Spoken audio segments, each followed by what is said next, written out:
شروع اللہ کے نام سے جو بڑا مہربان نہایت رحم والا ہے۔ ناظرین، آج ہم بات کریں گے حضرت امام حسن علیہ السلام کے معجزے کے بارے میں۔ امام حسن علیہ السلام کے دور میں آپ دسترخوان بچھایا کرتے تھے، جہاں ہزاروں لوگ کھانا کھا کر اپنا ایمان تازہ کرتے تھے۔ یہ بات عرب میں پھیلنے لگی کہ دسترخوان نے حضرت امام علیہ السلام میں اللہ نے شفا رکھی ہے۔ تبھی غریب اور امیر دونوں ایک ساتھ بیٹھ کر نیاز امام علیہ السلام کھا کر فیض حاصل کرتے تھے۔ ایسے ہی مدینے میں عبداللہ ابن عباس شدید بیمار ہو گئے، اور یہاں تک کہ طبیبوں نے یہ خبر سنا دی کہ ان کا علاج ممکن نہیں۔ وہ گمزدہ ہو کر رو رہا تھا۔ اتنے میں کسی نے کہا، اے عبداللہ، کیوں پریشان ہو؟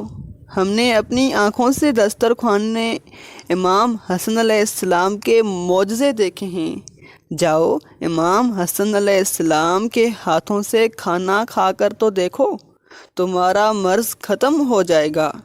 بس جیسے ہی عبداللہ لوگوں کے سہارے کے ساتھ مسجد نبوی جاتے ہیں، دسترخوان امام حسن پہ بیٹھتے ہیں، امام حسن علیہ السلام اپنے مبارک ہاتھوں سے جیسے ہی اسے کھانا دیتے ہیں، وہ اللہ کے اس رزق کو شفا سمجھ کے اللہ کا نام لے کر کھاتا ہے، تو امام حسن علیہ السلام کے صدقے شفا پاتا ہے۔